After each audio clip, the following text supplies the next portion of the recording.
Pakistan Prime Minister Imran Khan will travel to China today to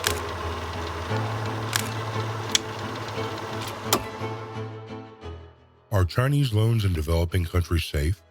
After Xi Jinping announced the Belt and Road Initiative, the great gates of Chinese financial resources opened for the world. China is the largest sovereign lender to the developing world, including giving tens of billions of dollars in secretive loans to vulnerable nations. However, due to the economic volatility of the debtor states, the People's Republic of China may not be able to benefit from the credits it has given. One must look at the global, physical, and political map to understand how massive the project is. First, there is the land route. The BRI comprises the Silk Road Economic Belt, a transcontinental passage that links China with Southeast Asia, South Asia, Central Asia, Russia, and Europe by land.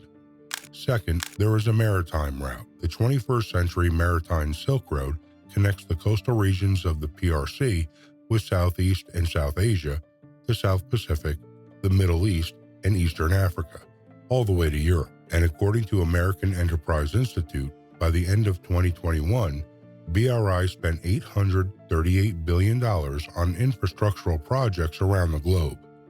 At first, it was a blessing and an opportunity for underdeveloped nations to boost the economy of their countries. However, the results of the massive amount of debt were not as beneficial, neither for the developing states nor for Russia. Unlike the Marshall Plan, which released the funds as grants that did not have to be repaid, China offers loans that often come at commercial interest rates.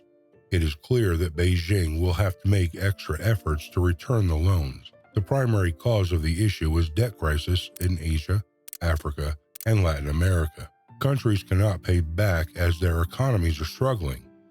Sri Lanka is a perfect example.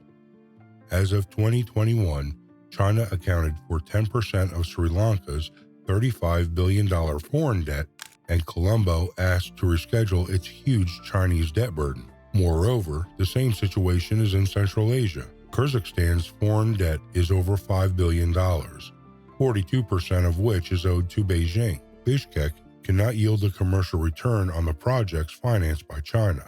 Sadir Japarov, the president of Kyrgyzstan, said, "I'm not scaremongering, but if we do not pay this debt, China's Export-Import Bank take over the projects."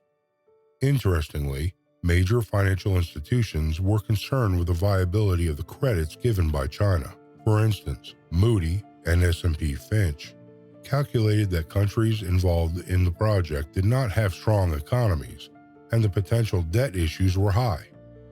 In addition, the OECD said there are 17 economies with investment grade at or above BBB-, 29 below investment grade, and 14 with no rating at all. Consequently, Chinese banks severely reduced the amount of money they lend to low-income states. For the experts in the field, the response from Chinese government and financial institutions was expected.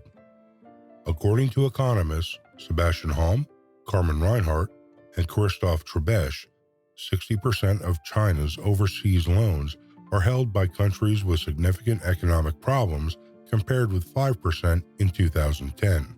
So, how is Beijing going to deal with the issue?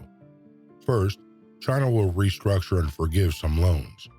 Just like in the case of the pledge by President Xi Jinping at the 2021 Forum on Central Africa Cooperation, FOCAC, China confirmed it had forgiven 23 interest-free loans to 17 African countries.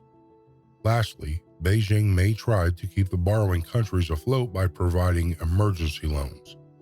For example, Pakistan, Sri Lanka, and Argentina have received $32.83 billion since 2017. Lastly, what are the implications for China? One issue is evident. The BRI was portrayed as the project of the century. However, now its activity has decreased, and Beijing is preoccupied with restructuring the loans instead of financing new infrastructural projects.